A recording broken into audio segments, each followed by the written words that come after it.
The unspoken expectations that are straining the father's relationships. This is what we're going to be discussing in today's video. Trying to be the perfect provider, there's an immense amount of pressure that comes with it. And what does that look like? You have work, you have family, and you have the finances. Trying to juggle all three. What comes first? Is it the family over work? Is it work over the family? Or is it the finance that must come first? Which one is it? How do we manage all three? Let me talk to you about the pressure of work. As a father, we're trying to deal with challenges. We're trying to find solutions to problems. We're trying to deal with people. And at the same time, we could have targets that we're trying to meet for the company. So we've got all these pressures and it's multiplied. Guess how? Because when we reach home, the exact same thing that we experienced at work also applies to our family life. There's expectations, there's responsibilities, there's duties that we need to fulfill. When we come home, we are facing the similar challenges that we face at work, but except it's with our family. I'll give you an example how our spouses may be tired, they may be stressed out because of what kind of challenges the kids have posed to your spouse. Your spouse may be trying to manage the kids, trying to get them to do their homework, bath them, clean them, clothe them, trying to sort out their homework. And she's feeling overstressed, she's feeling overwhelmed, she's turning to you for help, for support. And you're tired and you're stressed out from work. And at the same time, you have to keep your composure. Because if you lose it, your family will suffer, your relationships will suffer. And you have to also provide attention and support to your spouse and to your children or your child. How do you manage all of this? How do you manage the expectations? Because generally, there's a breakdown in miscommunication. There's a breakdown in unclear expectations and goals. There's no clear goals. And you're trying to bring home the finances to stabilize and secure your family, to make them secure.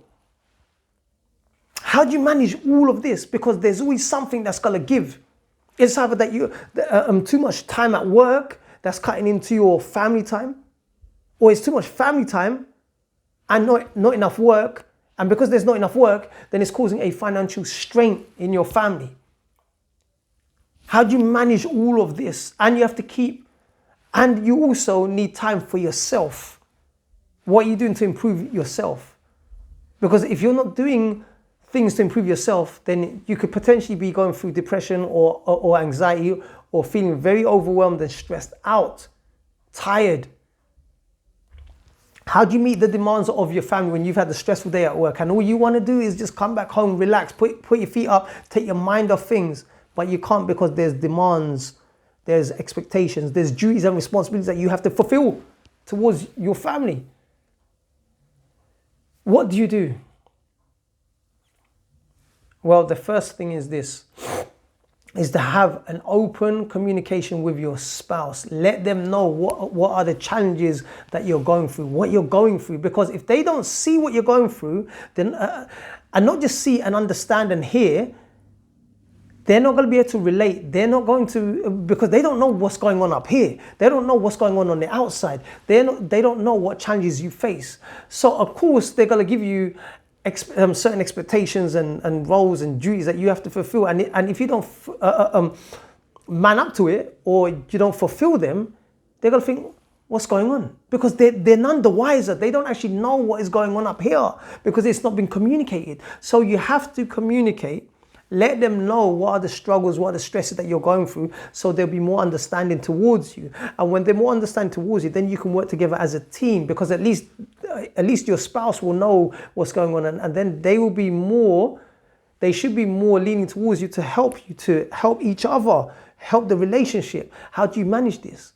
Because discussions such as where would you like the family where would you like the family to go in a few years' time? What would you like the relationships to look like? What would you like your work to look like? Do you want to spend more time with your family? What are you working towards? There has to be some goals where it leads to progress, where you're able to give time to your family, where you're able to stabilize your finances. You're able to make progressive career changes or work changes that can benefit you and your family. And how do you also give time to yourself? How do you allocate time to yourself for your own well-being? Because if you're feeling left burnt out and overwhelmed, it's gonna have a massive impact on your family life and on your overall well-being. Something's gonna break. You're not gonna be able to sustain this. This is what I'm talking about. This has to be communicated, and it has to be communicated over and over again, but use different tacts, different approaches, different ways of communicating. You have to help each other, because sometimes when there's unclear expectations, it's usually to do with miscommunication and misunderstanding in terms of thought processes and actions. So when this takes place, arguments arise.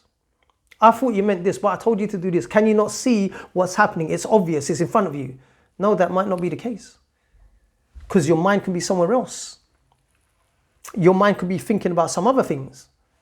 But this is what I'm saying to you. What I'm trying to say is, whatever you're putting a lot of time and effort into, that's what you're going to think about the most. So if it's work that you're thinking about that's taking up a large portion of your mind,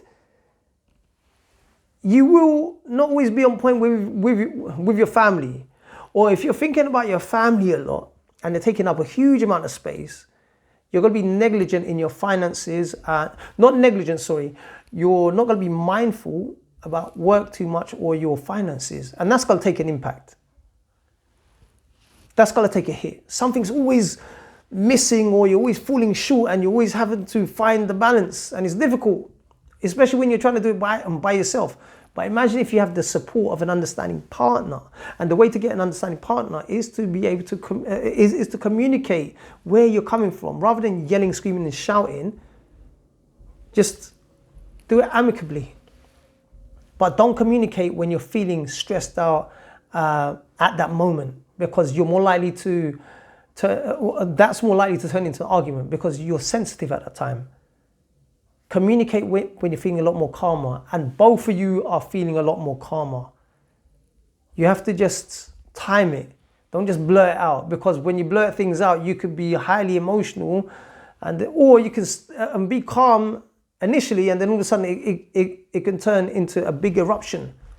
So be careful of how you're coming across. That also has to be timed. Your communication has to be timed, and you have to give each other the respect to one talks and the other one listens. This is what I'm trying to say. It's such a sensitive situation, and it has to be articulated and communicated sensibly and timed.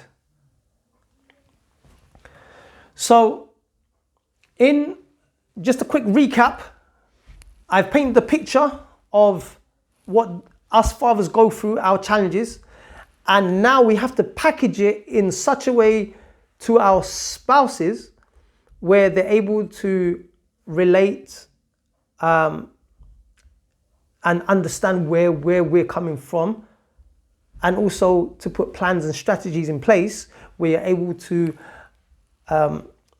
make progress in going forwards with the relationship. And that consists of amicable conversations and communication. That's one listens, one talks. That's the first thing. The second thing is to time your communication. Time it in such a way where both of you are in a situation where you're relaxed and you're calm and you're not feeling emotionally sensitive.